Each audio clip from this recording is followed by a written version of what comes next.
This video is about exponential functions, and we'll begin our notes with the definition and say this: the exponential function with base a is defined for all real numbers x by f of x equals a to the power of x, where a is greater than 0 and a is not equal to 1. So of course this a value we call the base of the exponential expression.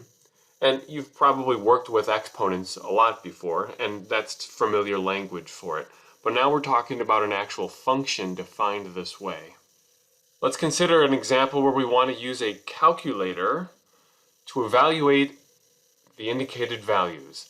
We're going to round our answers to 3 decimal places. Now the function given is g of x equals 4/3 to the power of 3x. So notice we have a variable in the exponent place, which is a pretty good hint that this is an exponential function, and it fits the definition above where a, the base, is the number 4/3 in this case. And we want to evaluate this function at various inputs. Now we're going to utilize the graphing calculator's capabilities for this. We'll open up our graphing calculator here, and in order to conveniently calculate multiple input values as we're trying to do in this example, let's go ahead and type the function in once in our equation editor. If you just hit the y equals in the top left corner of your calculator in the TI-84 Plus, you'll notice some blank places to put functions. So in y1, we're going to type in our function, and we're just going to be careful to use the syntax that is appropriate here. So with a base of 4/3, we're going to want to use parentheses with 4/3 inside, in other words 4 divided by 3. Close up the parentheses to hold that fraction, and then we want that fraction, the base, to an exponent, so we'll raise to the power of, and then in that exponent place we're going to put the 3 and then the x variable, which should do it for this function. Now that we have it typed in the y1 equation editor place, we could do several things with it. Our goal here is simply to evaluate this function at various inputs. There are a couple different ways to do this, and one would be to use a table, but with such customized non-integer inputs, well, some of them are non-integer, it might be also convenient to use the value feature. So we'll hit second and then the trace button, which will take us to the calculate menu. The first option in that menu is value, as we've seen and used before.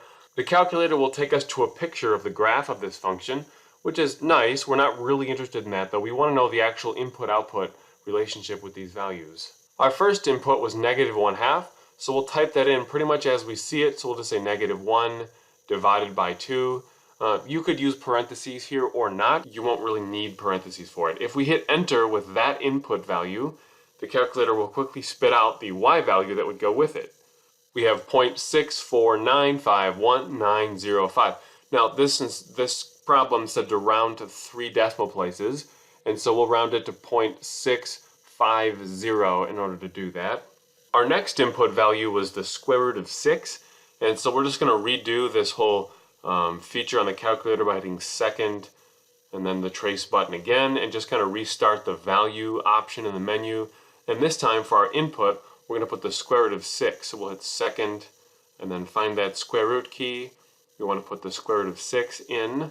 So now we'll hit enter with this input and observe the calculator's response, which is that when x is that number, of course now estimated as a decimal, 2.44, so on. Then the y value is 8.2814896. Now we want to round to 3 decimals, which means we're going to round our output value to 8.281. Alright, I just calculated the rest of our values as desired in this problem, and they show up here on the screen. So we already said g of -1/2 would be 0.650, g of the square root of 6 would be 8.281, g of -3 would be 0.075, and g of 4/3 would be 3.160. Now this problem is really just to get us oriented with maybe computing some exponential values in a calculator. If that was already familiar to you, that's good. We'll be doing a lot more with these kinds of functions, but we want to understand the basic structure of an exponential function so that we can do a lot more with them down the road.